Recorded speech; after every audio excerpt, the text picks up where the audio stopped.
Cupcakes, and welcome to another vlog from Holmes at Heart. So I just thought I'd jump on because I appreciate we haven't posted a video in a little while. So quite honestly, we haven't been up to that much, but we are just gearing up this week we've got a few more days at work and then we've got a week off. So we're really looking forward to that, both of us. So we've got some plans, so hopefully we'll get some vlogs out of what we've got arranged for that week. So we are going to go away for a couple of days in an Airbnb, so that should be quite fun, taking Theo with us as well, so that's always an experience. But anyway, that aside, today I just thought I would jump on and do a vlog because I'm making a really nice cake today, fingers crossed. So I haven't actually done this recipe before, so it's for one of my work colleagues, and obviously it's the back end of October now, so we're well and truly into autumn, and as you can see, I'm filming this after work now, and the nights are really drawing in because the clocks have just changed, this weekend just gone. So I'm going to be making a pumpkin spiced latte cake today. So I'm really excited about this one because I'm super excited to try it. So I thought I'd bring you along with me. Let's see how it turns out. It's not going to be too decadent, this one. I'm going to keep it quite simple, might do like a bit of a kind of naked cake design, but I have got some pre-done, what they called, little wafer decorations that are like little maple leaves. So my plan is to stick them over the cake, but it's going to be quite simple, but hopefully the flavours will be really nice. So it's a pumpkin spiced cake, and then the buttercream is a cream cheese frosting, but it's coffee flavoured. So this will be quite interesting. So come along with me while we bake this one. I thought it might give you some ideas if you're looking for, if you want a cake recipe that's very autumnal, very kind of this time of year, getting ready for those kind of, you know, get gearing into the winter, with those kind of flavours like cinnamon and things like that, then this one might be for you. So come along while I make it, and we'll do it together. Okay folks, so I've got most of my ingredients out here. So it is quite a simple recipe, to be honest, and I will post it below in the description if you are interested. It's a Pinterest recipe, so yeah, not one I've done before. So we've just got some bog standard self-raising flour, some light brown sugar, we've got some vanilla, pumpkin puree. So I've just opened this tin just so I could have a little look at what it's like. It looks really appealing, but the colour's good. So yeah, not done anything with canned pumpkin before, so this one will be interesting. Some vegetable oil. It's an oil-based recipe, no butter with this one. 3 eggs, and then there is this little spice blend that you make up. So this is all of the ones that you'd expect, really. So cinnamon, ginger, cloves, and now I can't remember them all, like mixed spice, all those in various quantities, and it'll be below in the description. So you can make this up and keep it, just store it in a little Tupperware for use whenever you want it, really. Now, these are not my favourite flavours in the world. I'm not a cinnamon type girl, but I'm hoping if it's... you don't use all of this. I think it's 2 tablespoons off the top of my head, but I need to look back at the recipe. So you put this into your flour mix. But yeah, you don't use it all. So the recipe kind of says to make it up and then you can keep it. And if you want to obviously do it on repeat or make the cake again, you've still got some of this left. So that's the idea with it. So I'm going to crack on with that in a minute. I need to line my tins. So I've just got these. I think I'm just going to do... I've got 3 in this set here. But I think I'm just going to do 2. Because I made a cake a couple of weeks ago, which I didn't actually film, but it was just a lemon curd with a lemon buttercream, and I did 3 stacked, and it was massive. So I think, because I'm not quite sure how much mix this is going to make, I think I'm just going to do the 2, because I don't want it too big, and I've got a feeling that the cream cheese frosting, because it isn't as thick as when you're making a normal buttercream, it's probably going to slip and slide everywhere. So I don't think it's a good idea to stack it too high, because I don't think it's going to work, and I think it's going to be screams disaster. So the only problem with these tins is they need to be lined really well.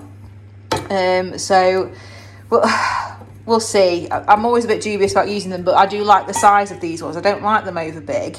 So I think that'll be plenty enough. So we're going to go for that and let's see what happens. So let's get these lined and get the mix put together. I've already popped the oven on, getting that warmed up. And then look at him over there. I've been working from home all day, so God knows how he's this tired, but look at his little face. You okay, mate? You watching me? Yeah. Wagga wagga. Okay, so because I have the recipe on my phone, so I've just taken a photo of it on the iPad so I can actually see what I'm doing. So I'm going to speed this up in a second so you don't have to watch me doing all of this, but it's basically 300 grams of self-raising flour, 2 tablespoons of this spice mix. So you do that one first, combine it, and then you do your wet ingredients separately. So 300 ml vegetable oil, 3 large eggs, 2 teaspoons of vanilla extract, 300 grams of light brown sugar, and then 250 grams of the pumpkin puree. And I'll run through the cream cheese recipe after. So I'm just going to weigh all this out and get all this combined and crack on with this. No pun intended.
So that's the mixture done.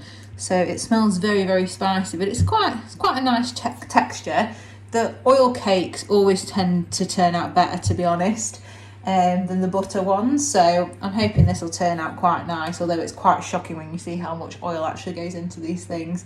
So I've just got my little pre-cut liners out. So I'm just going to line these now and then get it in the oven.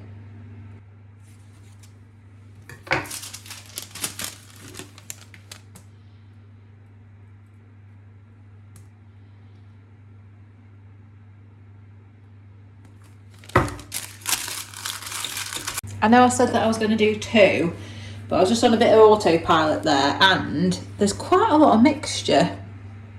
So I'm thinking, right, we'll do 3 and we'll see how it comes out. If I think it's going to be too big, then I might just have one as a sample. We'll see. Because that's a lot of mix for 2, and I'm not going to fill that. It'll take forever to cook for 1. But also they'll just be massive, so we're not going to do that. And I was just thinking to myself as I was doing those, just make sure, I know this might seem obvious to some people, but make sure it's like a neutral oil, like a vegetable oil. Don't use olive oil or anything for that. I remember when we were at uni, we made this, we were obsessed with carrot cake. We went through a phase of like always wanting carrot cake. And it was someone's birthday, and they had like a joint birthday, so we made this, and I mean, it was massive. It must have been not far off as big as this. It was like this square cake. It must have been about this thick. And carrot cake. The mix and everything went fine, but we didn't have any neutral oil. So in our infinite wisdom, thought, oh, you can just use olive oil. Well, you've never seen anything like it. 1, it was so big, it took literally 3 hours to cook in the oven. And when we got it out, it was solid as a rock. And then the taste, because it was olive oil, instead of obviously like a vegetable oil, I can remember it now and I'll never forget it. And I don't think I've made a carrot cake since, because I'm probably scarred by that experience. So just make sure it's a vegetable oil and not an olive oil, because that'll be a disaster.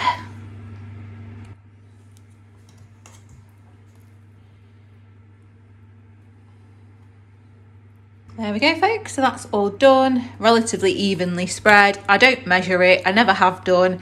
If you want to measure your mixture, that's entirely up to you, and then you get obviously perfectly even cakes. I don't bother, I just do it by eye. So they look pretty much okay to me. So I'm going to pop them in the oven now. I think it says anywhere between 40 and 50 minutes, but I think they use a slightly bigger tin, so I'll just keep an eye on it. I'll do half an hour to begin with, and then I'll just keep my eye on it and poke it with a knife and see if it's done. Sorry if you can hear crunching in the background. Theo's just eating his dinner. Just thought I'd show you these. Shameless plug, to be honest, but got these off TikTok shop, and actually they're really good. So they come with like graters as well. You get them in the stack, and they've got the bases so they don't slip around.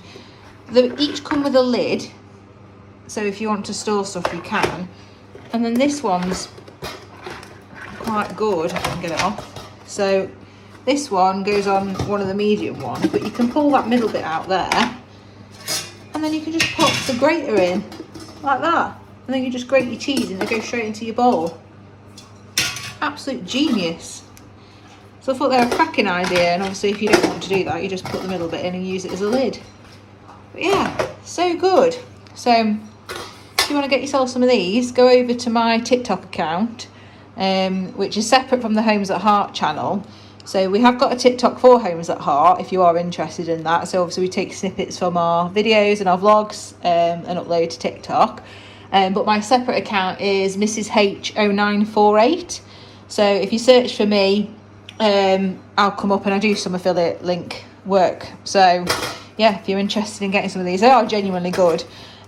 So I wouldn't plug it if I didn't think so. But yeah, maybe get yourself over to that account and have a little look at my TikToks, and leave me some love on there, people. So give me some like and some comments and share some of my posts. I'd really, really appreciate it. So I'm gonna make the cream cheese frosting now, but I do when I do cakes like this, I do it over a couple of days because I like to spread it out a bit.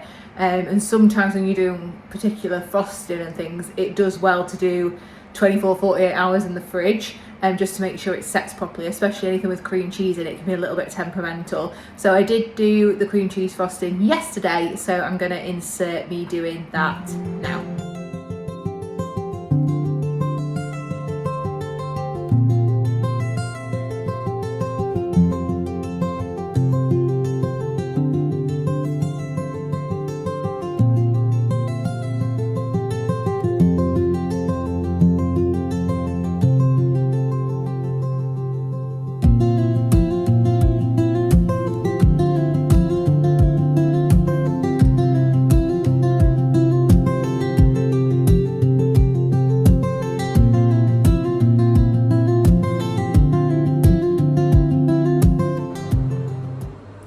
Now I'm going to add the coffee. So this is just a tablespoon of coffee granules with a little bit of hot water. It's just been in the fridge. So apparently you add this. Let's hope it doesn't curdle, unless that work will have been wasted.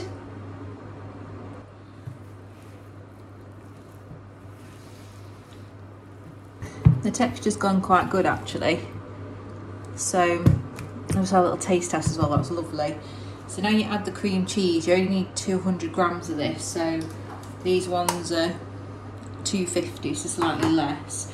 So it does say, I'm always a bit wary of doing this because it sometimes go really, really runny. So you need to just not now overly whisk it really, so it stays quite firm. I've done it before where it's gone. You need to just do it. It's really difficult because you need to just do it enough to combine, but that's it really, no more. So key to this is, yeah, don't over. So even that's getting a little bit runny now. I'm probably going to leave it at that. This is going to go in the fridge though for 2 days. So hopefully that's quite runny now. Look at the consistency, how that's changed. So that can make it really difficult to ice. So I wouldn't advise you using cream cheese frosting, to be honest, if you're doing a full cake, but I think I'm going to do a naked cake with this anyway. So this is it. Obviously it's been in the fridge for like 24 hours now. And these are what, look, so these are the little lids that go on the bowls. It's really handy. So this looks a lot better than it did obviously on that clip, so it's gone a lot thicker now. So this is the texture. It's still going to be quite a challenge to work with though, so I'm going to keep that in the fridge as long as possible. The key thing with this cake is it has to be stone cold before trying to ice it, because as you can imagine, that's not going to bode too well. So my plan is probably sandwich 2 layers, and I'll see if I can do a coating on the outside. If not, I'm not even going to bother doing that, because it's just the nature of the frosting and it's a bit temperamental. But this does taste absolutely delicious. It's really, if you're a coffee fan, this is lovely. So I would highly recommend making this frosting, and the recipe's in the description, so have a little look. Okay folks, they're done. They've just come out of the oven, literally fresh out. That one's caught a tiny little bit, so I'll probably use these 2 and save that one. But yeah, they don't rise too much, so that's something to bear in mind. And obviously they domed a little bit, so if you were to cut that flat, you probably could get away with 3 layers. But as I say, I'm not going to do that because of the buttercream. I know it's not going to work. So I'm going to leave these now to cool for a couple of hours. Once I'll probably leave them for about an hour, and then I'll turn them out onto the wire rack and cool them properly. But for now, they can just stay in the tin and cool from there. But yeah, they smell really, really nice, and the texture looks good. So let's see. I hope the taste test goes well. So you never know when you're making big cakes. With a cupcake, you can have a little sample, but when you're doing big cakes, it's always a bit of a challenge to know what it actually tastes like. And let's hope they come out so they don't look too bad, but I'm not touching them yet. Don't be too eager. If you try and get them out now, they'll probably crumble and it'll be a disaster. So just leave them be now. I'll just show you. These are the wafer toppers that I got. So I just got these off Amazon. I think they were $4.99. So they're a little bit contained in this. Hold on, I need to flip them around one way. How cute are those? So they come on these little sheets, and then you can just pop them or cut them out and stick them on the cake. So I thought they'd be really, really nice. Like I said, I don't want too much fuss with this one, so I thought I'd keep it quite simple. So all those little maple leaves, so they should look quite effective. And then I don't know, it depends what I end up doing with it. I have got some of these bows from a cake that I did before, quite like the green colour. And then I have just got a bit of a, I might just use a gold topper. That was my thinking, that was my bit of my theme. But quite simple for this one, because I think it's all about the flavour with this. And like I said, I don't think I'm going to get away with being able to put too much weight on it in terms of decoration, because I don't think the cream cheese frosting is going to hold it, to be honest. So we will stick with something like this. Now they've cooled quite a lot now, so I think we're nearly good to go. So I've got cake board, just got a brown one. I've just got the icing out. I still think this is going to be, it's just the nature of it, it's just really quite runny, so I don't think there's really anything I can do about that. So I'm not going to overdo it. I'm going to put a bit on, a little bit, sandwich it together, and then stick it back in the fridge and let it see how much it sets. We're just going to have to wait and see on this one, because the consistency is just a little bit off.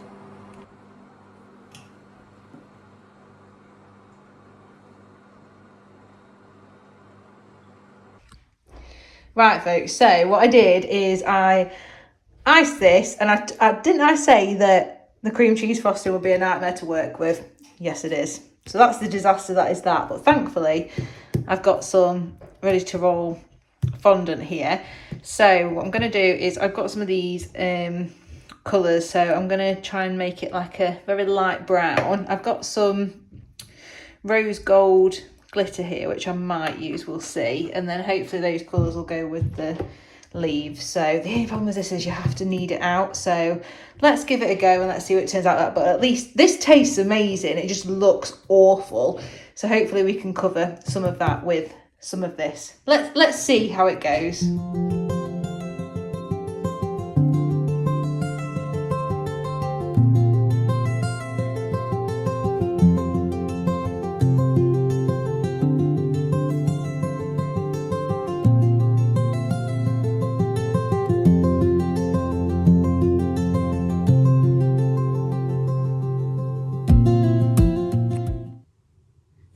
thinking that's gone a little bit marbled, can you see? So I'm thinking I might leave it like this and it might give it a bit of more of a wood effect. So I'm going to roll it out and let's see what it looks like.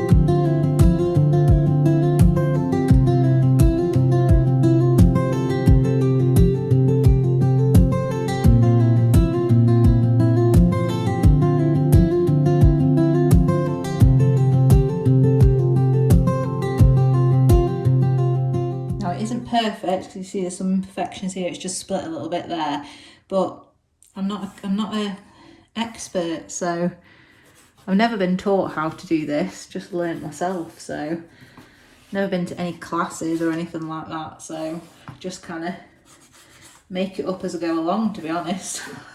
And we just hope for the best. So it's never going to be perfect, there's always going to be bits that, see, I get like the little creases here. Never mind. I'll just choose the best side as the front. So I just tend to just trim it off and then leave a little bit of excess and then just tend to tuck that in then. So I just tend to see, I get these little bits here, but you can always hide that with decoration, I think. Oh, I think I've just put my finger in it there. Oh, see, and then we make boo-boos like that and just slip and put our finger in it. So that'll have to be covered with a leaf. So,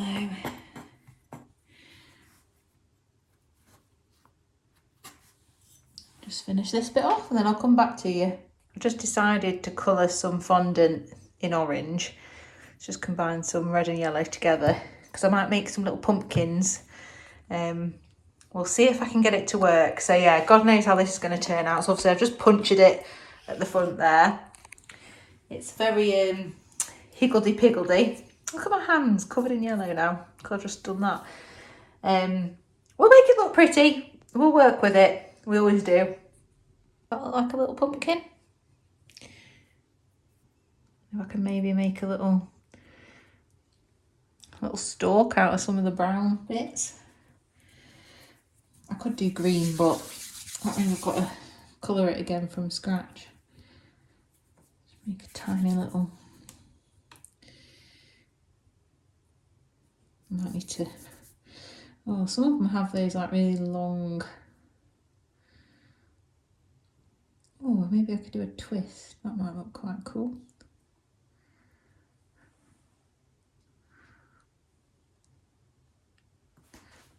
I need to have a mess around with it, something like this. Oh no, we don't want the white.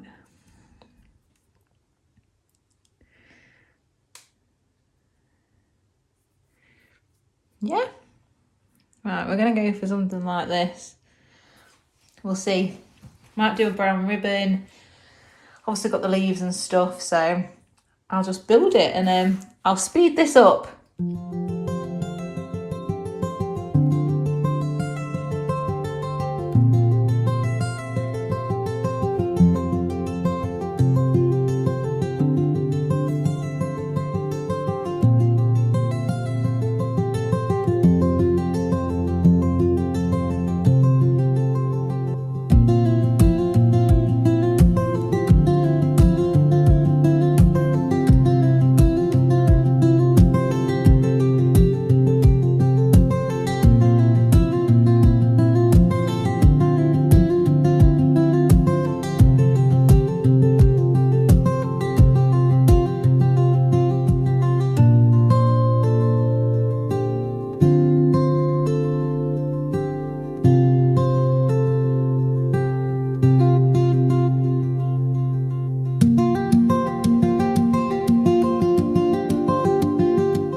Folks, I think that's done.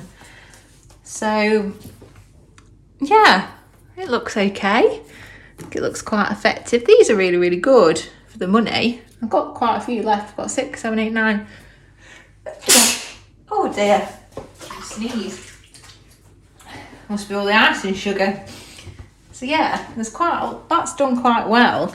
Obviously the pumpkins were super easy. All I did was roll it into a little ball, and then I used the back of the knife to do the little middle bit, and then just used the back of the knife to do the little notches on there. And then yeah, just used the rest of the icing that I had to make these little balls around here. And then pop the leaves on, pop the little happy birthday sign on there. And I think it looks quite effective now.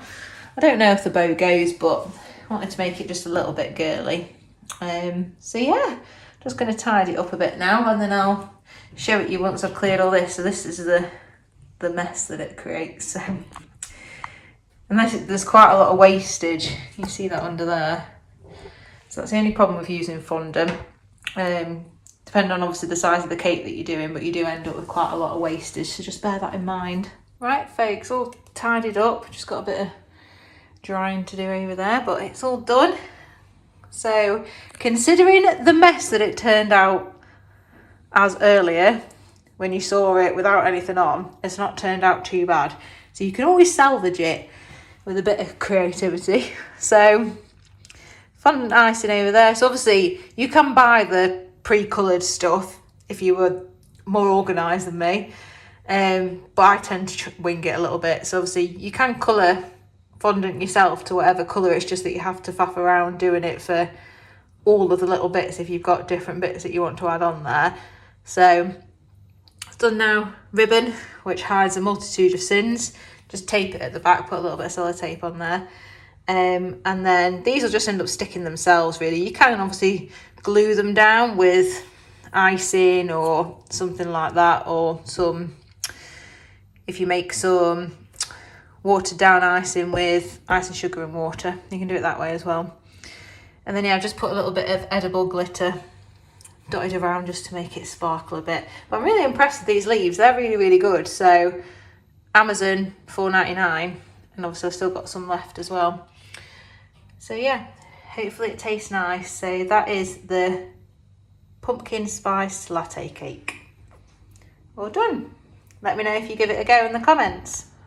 Right folks, so I'm going to call that vlog here. So thank you very much for coming along while I made this little creation. So hopefully it gives you a bit of inspiration if you've got a bit of a autumnal themed party coming up, or it's not very Halloweeny. I wouldn't say it's a Halloween cake particularly, but it's more of a sophisticated Halloween cake if you want to go down that route. So yeah, definitely give it a go. I'll put the recipe in the description. So yeah, pumpkin spiced latte cake. I had to remember that. I was going to say vanilla for some reason. I don't know why.